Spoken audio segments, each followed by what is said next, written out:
It's time for connection of the mind, body, and emotions. Welcome to a place where you can unplug, tune in, and create. It's time for Conjuring the Human Spirit with your hosts, Allison Parplasha and Shawn Meeks. You're invited. Let's begin. Hello, everyone, and welcome back to Conjuring the Human Spirit. My name is Shawn Meeks. I'm your host, along with Allison Parplasha. Hello, hello. And if we're communicating right, I think today's episode is about communication. Oh my gosh, you are so on it. All right, tell me all I need to know, Allison. Well, gosh, where do we begin? It's such a loaded word. Well, we've talked about the human spirit, right? We've talked about AI, we've talked about technology. And today we really thought, it'd be really important to address the power of communication because it can bring us closer to one another and then it can separate us. And I have discovered through just my profession that the English language is incredibly vague. And so, like how I define certain things, we've mentioned this in earlier podcasts, you could define it very differently, thus the miscommunication. So I think a lot of it too is intertwined with the art of asking questions. I think what can happen with technology is that, the tone can get lost. And so I always tell people, if you're going to share, oh my God, you were great, like a compliment or directions or sharing information, it's wonderful. But if we're sharing something that is on our heart that might be difficult, I always tell people it's best just to pick up the phone or have a face-to-face with somebody. So we thought today would be really important just to talk about communication and hopefully give you some kind of tips and tools to support you as you navigate your own communication journey. So what do you think, Shawn? I can't help but say that here in a few years, I think it will be your AI companion communicating with my AI companion.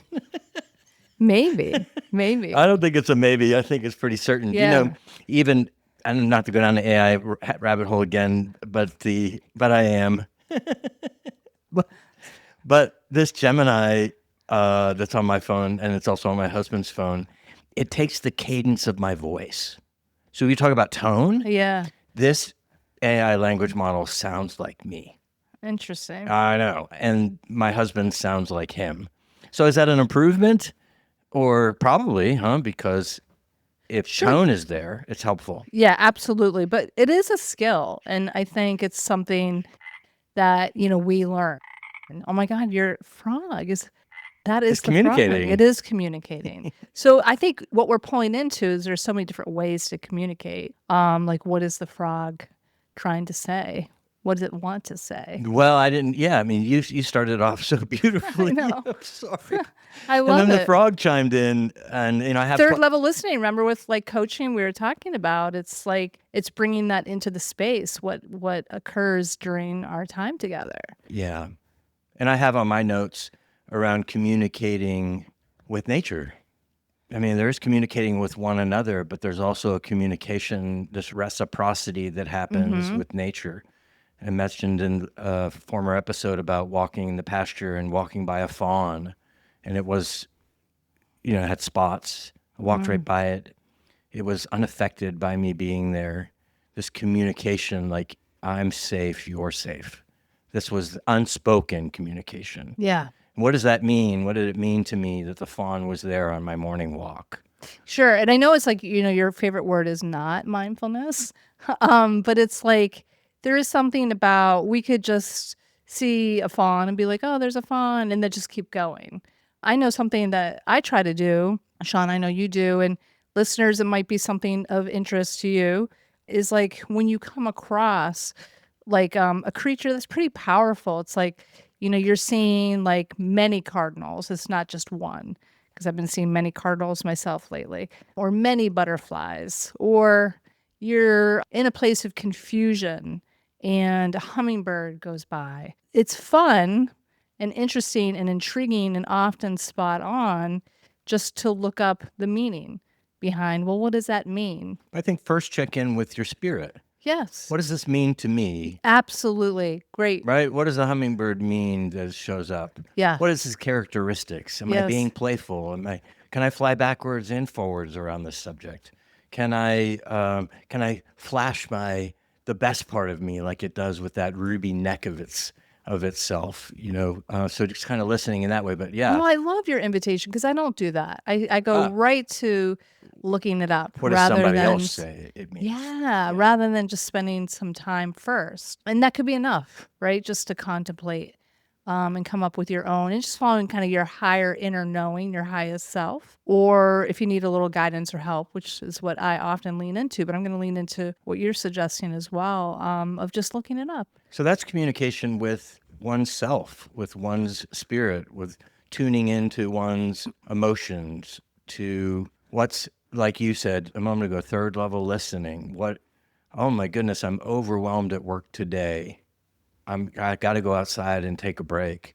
And you go outside and there's a little bird that's sitting on the bench that's staring at you. Like, why not have a conversation? Why not communicate with the bird? What are you here to tell me? Why are you here? And that's not crazy. That's just, why not? And then listening, what is it saying?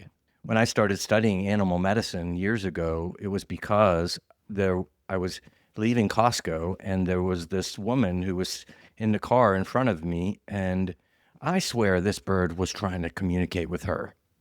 I swear it was. It was on the curb. It was like looking at her desperately. I could feel it in my own car. And she was so distracted with whatever she was doing just in everyday life. I mean, my goodness, who knows what was going on? Someone in the hospital or something happening with her or whatever. Or just the inability to even consider that something that's not human is trying to communicate with you, another animal, another species. And so I left as the light turned green with this wondering, what was that bird trying to say to her? And had she seen it, would it have mattered? So I got curious around it. And I spent a lot of years looking up, like you said, looking up what other people say. And I still do. I will first check in with what I love that. think. I think that's an excellent first step. And then what did indigenous people worldwide think? Because remember, there's more The frog is frogs. chirping again. But it's Because closer remember, this it time. wasn't long ago we were sitting around a fire telling stories. Yeah. That was our primary form of entertainment. We weren't so distracted by why they were asking questions. Why is the woodpecker here? Why did the barn swallow fly in on April 1st? And why does it leave on September 15th every year? Why is it nesting in this part of the house? What does it mean? This interesting, what is it trying to communicate with me in its being here? Yeah, this high level of intelligence. You're reminding me of 2 years ago, I had pulmonary embolisms on my lung. This is what Goodness, Allison. started my initiation. Goodness. So I was convalescing at my mother's home. At the time she was 89, because we had made a bid on our house in Savannah, and I obviously couldn't go. But she lived like in the condo village, just condos after condos. And I was just laying out on her porch. It was in the summer, and her deck, I should say. And it's very early in the morning. I was very, very, very unwell. And I look, and there's 2 baby fawn, and they were twins. Like literally, like just very, like as close as you are. And that was very powerful. In what regard? Like, what was it communicating I mean, to you? because it's like you can't make that stuff up, because It's a it wasn't mammal. like where you would typically see deer, especially baby fawn. Oh, and I kept seeing them, but I couldn't believe, like you, just how close they got. So you didn't answer my question. What Yeah. did it mean to you? To this day, I don't really quite know, except gentleness of spirit. There was about just that? something about gentle. The deer in general, indigenous people worldwide have said that gentleness is really the medicine of the deer. And when I see that fawn, like I was kind of trapped in my head around a lot I had going on to get my day started and all of that. And I saw that fawn, and it really was, Shawn, take a breath. Yeah. Be gentle. Be gentle with yourself. And it was really helpful. It really was, because it really was almost like a meditation for the day. It was a theme that I carried throughout my entire day that day. And I really need to carry it throughout my entire day, every day. Yeah. And some of these experiences are profound, though, like, for life. Like, I'm not going to forget that story. I think as you talk, it's more like, I don't know if the idea of just like being reborn. They were twins, they were babies, just something about being possibly reborn. Well, I mean, it is the initiation you were going through. Because I study the medicine of animals, I get texts often from people. Oh, Shawn, I just saw I just saw a squirrel. What does this mean? It was a beaver in the road. What does that mean? And that sort of thing. Because sometimes, I mean, you'll see a cardinal and it won't mean anything. It's just a cardinal. There's a cardinal, you know, and then it's the human spirit sees the cardinal. It's different, right? So the eyes see it. Yeah. And then the spirit somehow sees it. And then when the spirit sees it in someone else, that's when they want to say, that's when I get a text. Shawn, what does it mean when a badger shows up? Yeah. What is that? And there's this cool kind of invitation to pause, right? To pause and to, in your case, be reflective, looking for knowledge, something I do, or asking somebody. But it's they're taking it seriously. They're not ignoring the badger. They're not. Well, that's their spirit, their gut, saying, you've shown up for a reason. Sure. And I want to know what that is. Yeah.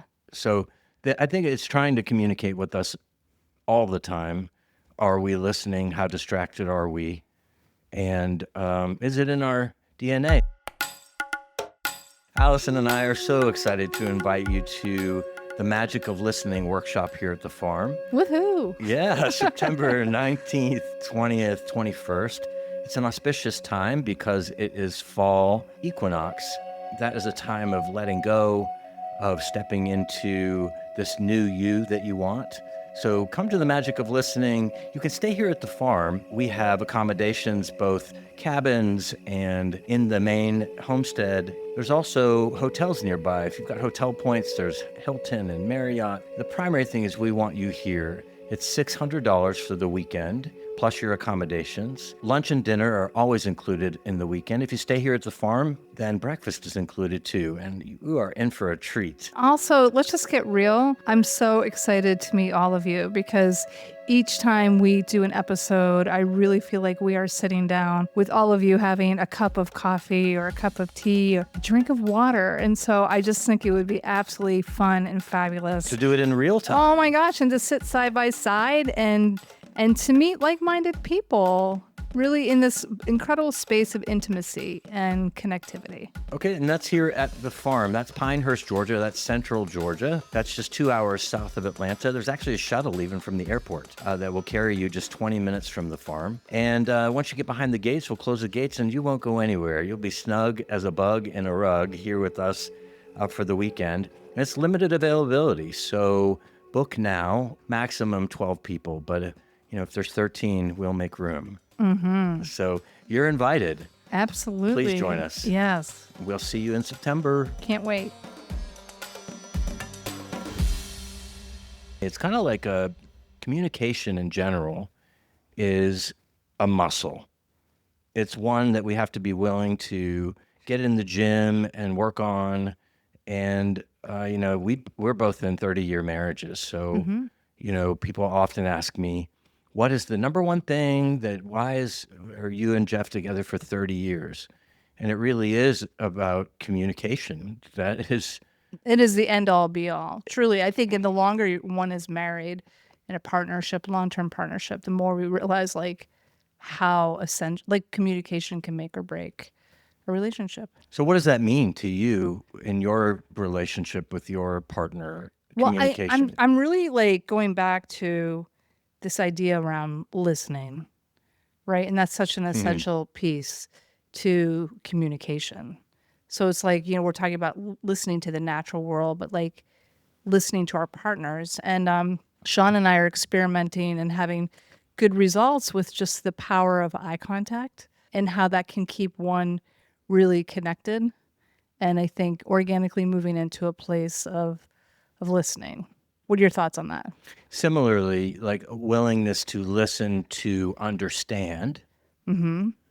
Sometimes we listen to respond. Yeah. Most times. You're telling me about your experience last night at the restaurant, and I'm thinking, about my experience with the Yeah, restaurant. and that's So that level one listening we were talking about batting before. back and Yes. forth, back and forth. Yeah. And then there's intentional listening, which is, again, all this is a muscle. It's practice. It's a willingness to practice, to understand, listening to understand, or as we do in the magic of listening through that work, is to listen with our heart. So what does that mean, to listen with our heart ears? Sounds weird. Sounds kind of woo-woo, but really shut down these ears that just heard all the horrible news and everything that's happening in the world. And then we're supposed to take that and then shift it to the sacred, which is this relationship that I have with this other human being that's trying to communicate with me. We want to shift my listening from these ears to my heart. What are they trying to say? And to listen, not to respond, but to understand and be with. Go ahead. Yeah, no, that's a powerful part of your workshop. And I had never heard that before, of like listening, like with your heart ears. I love that. And removing kind of distractions. So the one habit, I think, maybe I mentioned it in a previous episode, is Michael and I used to live in kind of like a Frank Lloyd Wright house, and there weren't a lot of walls. And like I would say something from the kitchen when he was in the living room. So I couldn't see what he was doing in the living room. But anyway, it just led to a lot of miscommunication. But now we have walls, but we are still doing it because we live in a small house. What is it? Which is, we're not communicating in a healthy, effective way, where I'll be in one room and he'll be in the other room, and I'll say something important, or he'll say something important, but we're not tuned into what that person is even doing or if they're really listening. A recent situation was my husband had this hat, and I thought, like, well, it was kind of broken, and to me it looked a little dirty. And it was on the table. It was on the table for a few days. And I'm like, oh, I think, he wasn't able to fix it. So he was in the other room, and I'm like, so are you done with this hat? And I swore he said yes. So I threw it in the garbage, and out with the garbage man it went. And then His favorite hat. a few days later, he's like, where's my hat? Oh, my. And I'm like, I threw it away. And he's like, what? And I'm like, oh my God, you said I could throw it away. He's like, no, I did not. So it was one of those, it sounds kind of basic, but it was profound because it was just symbolic of something we had moved into, which was not a healthy way of relating. Well, beautifully said about this moving into this way of being together in communicating, right? This accepting that level of communication that wasn't serving either one of you, and not doing a redesign, as we say in coaching. Yes. Like, hey, let's redesign this way in which we communicate. I'm noticing that I'm saying important things and you're not hearing, or vice versa. So how can we redesign this so that you're heard? Because it's important for me, because I love you and I want you to be heard. Yes. And I think in saying that to someone that is a partner, I've been with Jeff for 30 years. If I sit him down and I say, I need you to hear me, then because he loves me, he listens. He's there. He stops. So to communicate takes willingness on both parties. Yeah, and I love what you just said, because it's like we do also, it's like we have a right to ask for, and in a loving, gentle way, demand, I really need you to hear me. And I think a lot of times people skip that step. So it's like, we have something important to say, but we're saying it when the person's in the other room.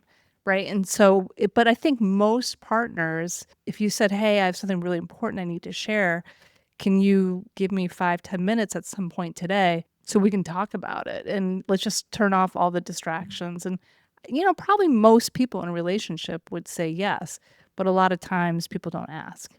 And it depends on the level about all the agreements you've made to get to that point.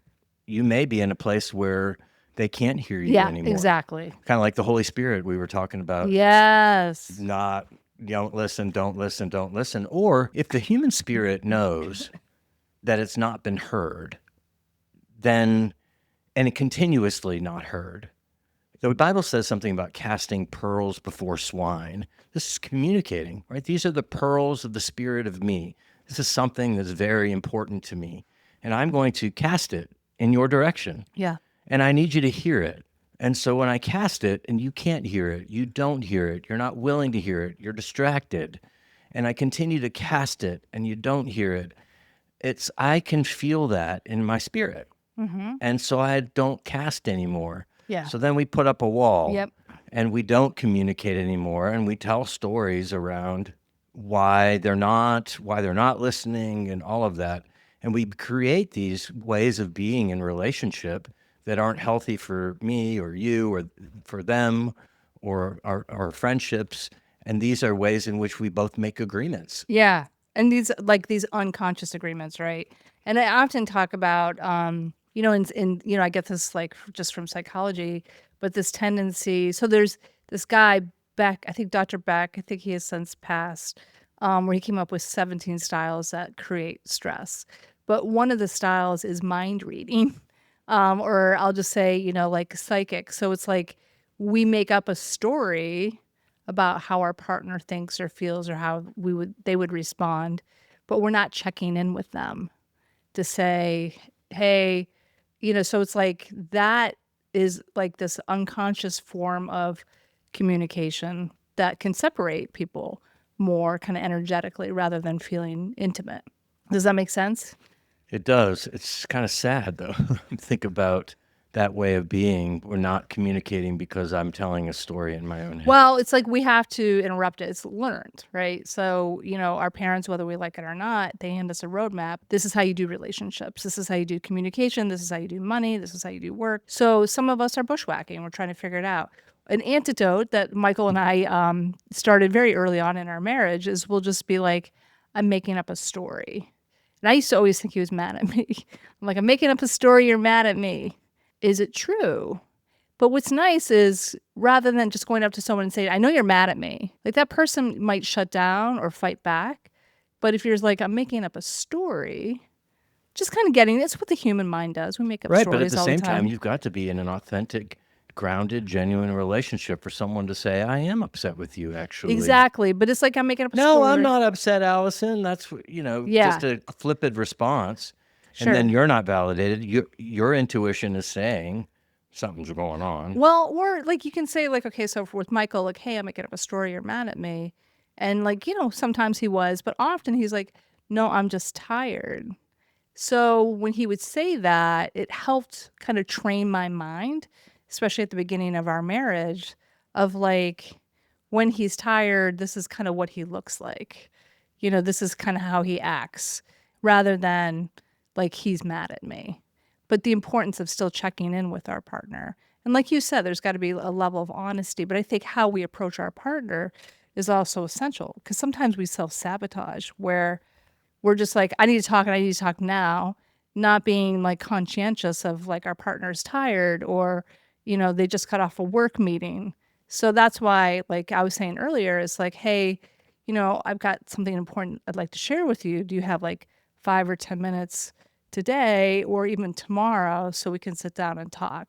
It's just being more tuned into your partner rather than self-sabotaging and picking a time that's not like helpful or agreeable. I think a regular check-in is essential. With Jeff and I, we regularly walk the land. Nothing feels better than a hand-holding, mile-long walk around the property, talking about nature, talking about the trees and the just our life. Nothing feels, at the end of that walk, I feel seen and heard and grounded and whatever, not really waiting for a crisis moment to say, Right. It's time.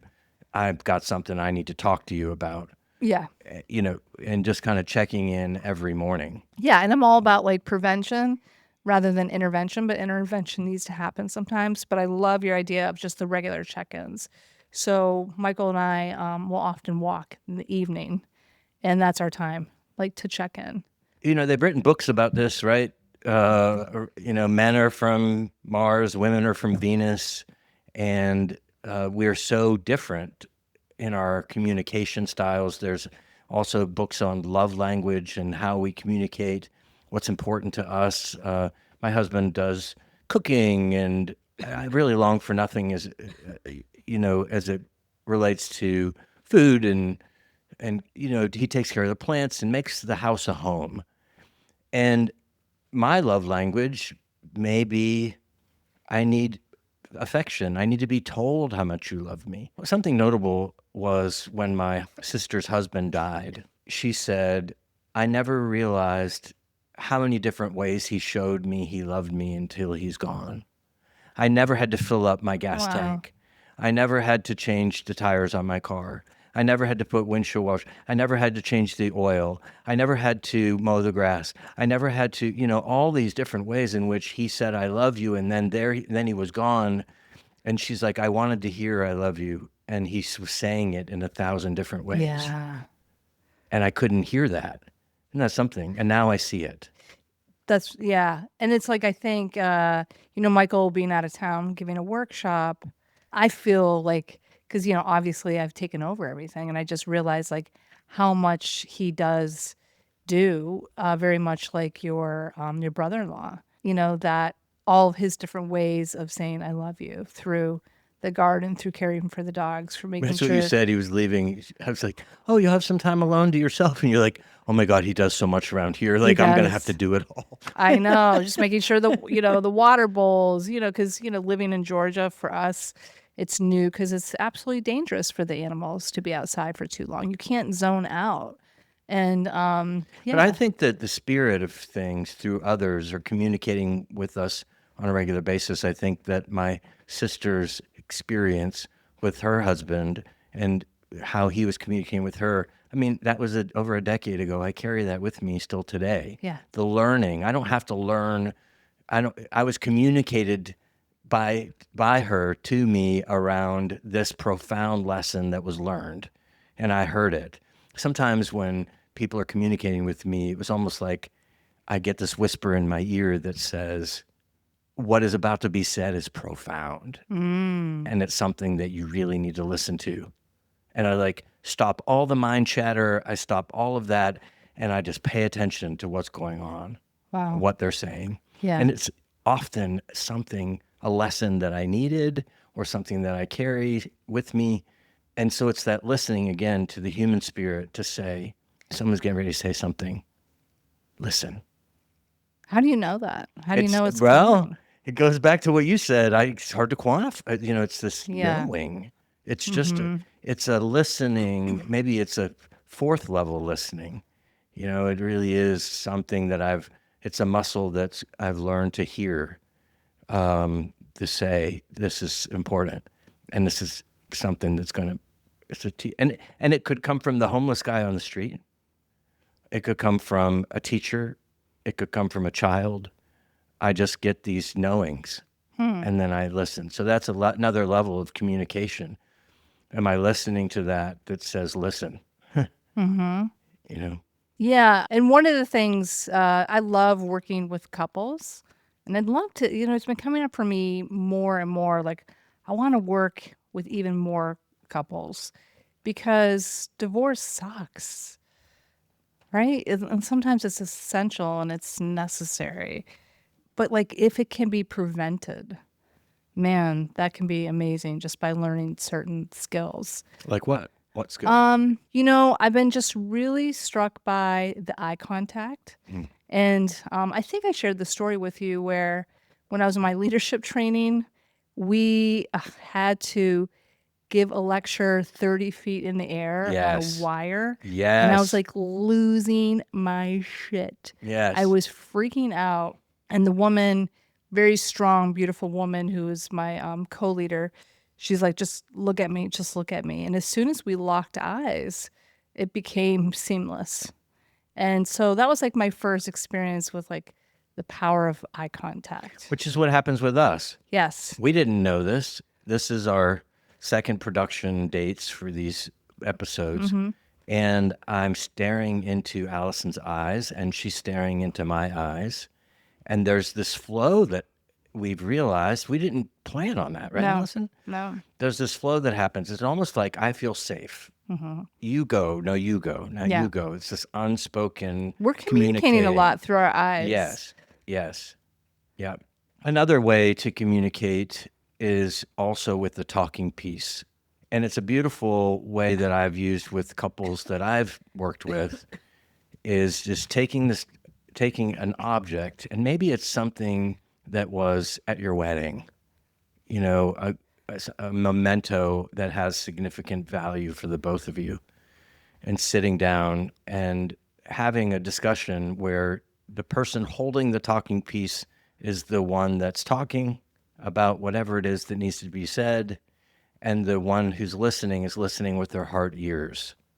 And for women out there, and even some men with engineer like husbands, it's difficult to get some specific personality types to buy into. But maybe we need to change our language, as we were discussing in the last episode, around listening with your gut. Using a language that really your partner resonates with your partner, so that they can be there authentically. Not your flowery language, not some woo-woo, not some I heard on a podcast, blah, blah, blah. But honey, remember when we laid in bed and held each other and cried? I don't need that, but I need something closer to that. And let's try this. Let's take something that's meaningful to the both of us, and let's have a topic. How are we doing in our relationship? How are things? I'm going to let you start. You tell me how things are. And I just need you to listen with your gut. And then I'm going to pass it to you, and then you talk. And I can't interrupt you, and you can't interrupt me. And we're just going to keep passing the talking piece back and forth until our eyes say we're done. Yeah. It's beautiful work. It's absolutely beautiful. And there's something like what you're saying in that is like safety. Like, how do we feel safe around our partner and safe to be authentic, feel safe enough to tell our truth? And I think you had said earlier about like there's certain agreements that people, I think, often unconsciously set up. Again, keep in mind, a lot of us are bushwhacking. And I would imagine you're bushwhacking. What do you mean by that, bushwhacking? Bushwhacking is like, again, our parents hand us a roadmap. Like, this is how you do relationships. So you said that last time, and I just want to kind of, and because Yeah. keeps coming up for me, Yeah. is this Toltec shamanism around agreements. Yeah.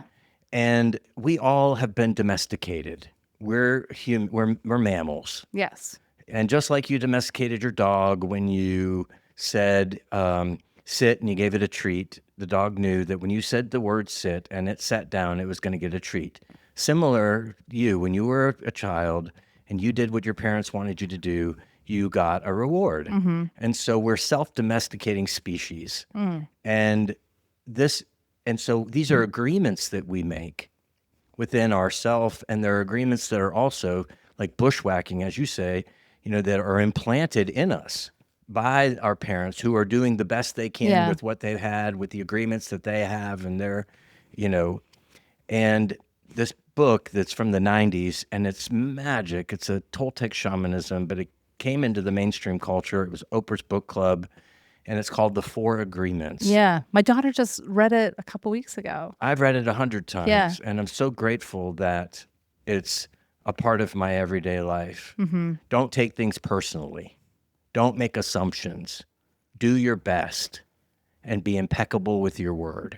Those are the four agreements. And when we're talking about communication, we're talking about not making assumptions. And we do that all the time. I did it because we make assumptions because we're afraid of what the answer might be. Yeah. Or we're doing the mind reading. Or right? mind reading, yes. Yeah. Right. Yes. And so to get curious and ask questions and not make assumptions, because, you've heard the old adage, when you make assumptions, you make an ass out of you and Yeah. me. Right? But I have to say, I just love what you just said, which is getting curious, right? We use that word, we've used it quite a bit, I think, in all of our podcasts. But ultimately, that's when I'm coaching couples. I'm like, ask questions. Because a lot of people don't. They don't ask questions. It's a muscle. It's a muscle that's got it, like in some of us are bushwhacking, like I said. So it's not going to come naturally. We have to work at it. Like you said, you got to hit the gym, but like ask questions. And when I'm coaching people just about parenting as well, I notice they'll move more into that micromanagement model. Just do what I'm telling you to do rather than getting curious and asking their kids questions. I mean, let's also acknowledge that people's lives are full. Very much so. 100% And this is full. not easy. It sounds basic. It does. Like the four agreements, it sounds basic, But it's hard. It's hard Let's just work. get real. But I'm talking about in terms of like just being draconian. I want you to do this because this is what I want you to Yeah. do. And I think we're so much in our lives just so busy. Like, I mean, for example, when you have a child and they're in sports, travel, sports, anything, your life is wrecked. And if you have three of them, and then you have a job, and then you have a husband, and then you have, and all this, how do you communicate and sit down and pass the talking piece Yeah. doesn't seem reasonable or rational. But in my marriage, if I'm not grounded with my partner, everything else falls apart. If I need to be able to rest in his arms and know that I'm safe, Yep. so that I can go out and be all that I can be to my children. I don't have any kids, but I mean to the people that depend on me in my life. I need that safe place. So it's super important to do that. And it's like people are busy, and yet being the mother of someone who did the travel soccer for years, there's a lot of time driving to the farmland in the middle of nowhere to be curious and to ask questions to whatever family members are in the car. So willingness is the key. Willingness is the key. So we could turn the radio on, we can turn the distraction on, we can give them an iPad to watch a movie, or we can really do it intentional. In coaching, we call it designing an alliance. And I do this also with couples, and I do it also in my marriage. And Allison and I most recently did it, and I do it in friendships, which is, we make these agreements with each other in the form of communication. This is what I expect from you. That okay? You say yes. This is what you can expect from me. I say, is that okay? You say yes. And then realize somewhere down the way, that's not okay anymore. What once was okay is not okay. It's time for a redesign. That's right. Yeah. So we pull aside and really kind of getting this language even in your relationships from the very beginning. When I start a friendship, people always say, "You're my friend." No, you're not. We're acquaintances. Yeah. I hold friendship as a higher value. And I say, we're designing an alliance. What does it mean to be a friend? What does it mean for us to be a friendship? For me, it's really important. For you, it might not be important. If friendship isn't important for you, then you're no friend of mine. Yeah. And that's okay. You can go over there and be a shallow person with somebody else who wants to be a shallow person. I'm just not that. I want to talk about the grit, the knit, the dirt. I want to get in. I want to know that I'm loved and that you're loved, and I don't want to have any reservations about that. If that's not the type of relationship you want to be in, I understand. That's okay, and I wish you well. And I set a boundary, and you go about your business or whatever. Or we say redesign. So when we're talking about designing an alliance from the beginning, that language is already in the relationship. So in your marriage, step in and say, I'd like to design an alliance with us. What's happening? Let me tell you what's working for me. And let me tell you what's not working. And what's not working is what I'd like to redesign. And that doesn't mean we have to redesign it. It just means I need to tell you this isn't working for me. How does this land with you? And if we can't completely redesign it, can we meet in the middle somewhere? Because it's kind of like, this isn't working for me. What's not working for you, right? So I always look at it as like, I don't know, like there's a table between us, and, like it's almost like a chess game. I'm doing this and you're doing that, but it's coming together. It's kind of where we're both winners, which is not in the actual game of chess. Right. But, yeah, right. But I think, one way we know a redesign needs to happen is there's tension and kind of ongoing tension, whether it's with our kid or with our partner, with a family member. It's like it's been off, and it's not just one off. It's been off for a little while. That to me is often an invitation, like, Houston, this isn't working. We have a problem. Let's figure out a redesign where we're both happier. Yeah, and that takes a level of giving permission from both people. It takes two people to communicate. Absolutely. I can't, and also I have to honor your way in which I have to honor the way that you hear. And I have to speak in that way so that you can hear me. And vice versa. Yeah. And we've got to give each other permission to do that. Yeah. In relationships, friendships, and, and then there's this, we're going to talk about work, because work has its own set of rules. Yeah. There are things that you just can't say, can't do, can't be authentic, and you're playing by all those games and rules. But what we're talking about here is the human spirit, and conjuring that real human spirit in your partner, the real human spirit in your friend, the real human spirit in you. What is it that you really need? Yeah. Really kind of taking a breath Yeah. and saying, this is what I need. I definitely need this. It's not a want, it's a need. And I need you to hear me in that. Yeah. And what do you have to say about that? Because at the end of the day, this is the important matter. It's not whether or not we can communicate on what restaurant we're going to for dinner. It's really, I need you to hear me, that I need you to put your arm around me. Yeah. I need you to hold my hand. Yeah. I need you to tell me you love me. Yeah. So it's like spirit Whatever. talking to spirit. Yeah. And I think, there's not a one size fits all model. And I said in a previous episode of like, relationships, coupledom, it's like a thumbprint, like you can't replicate it. So what might work for you might not work for somebody else. So that's why, it's moving into that place of curiosity. This fingerprint. Yes. Right? What works for you doesn't work for me. In our next episode, we're going to really acknowledge the fact that this is one big Juicy experiment. And everyone walked around with this. Well, I always say this: if everybody knew how to do it, then we'd all just be doing it. Right. I know, it's so complex and complicated. So we don't. So it's one big juicy experiment. Right. And so we'll give you like a homework assignment, just something to think about, play with. One could be just trying on that idea of like, hey, I'm making up a story. I'm not sure if it's true or not. I think another helpful homework assignment, if you feel called, is just to maintain eye contact. Maybe do a little personal assessment of how the two of you as a couple, or just even like your children or your friends or your boss, like how are you personally doing with eye contact? I think would be like a really helpful experiment. What else? 15 minutes, sit down, light a candle, get a notepad, and communicate with the spirit of you. Yeah. What is it that you're needing? What is it that's being called? What does the spirit of you want? What does the spirit of you need? Because it all begins with you. It begins and ends. If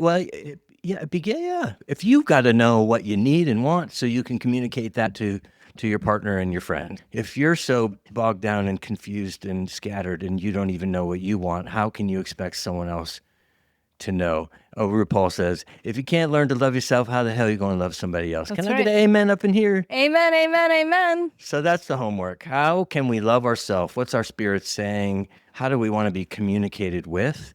And I hope some of these ways in which we've given you today shed some light on how you might tell someone what it is you need and how you might hear what someone is telling you they need. Amen. So next time, one big, juicy experiment. Take care. Bye, y'all.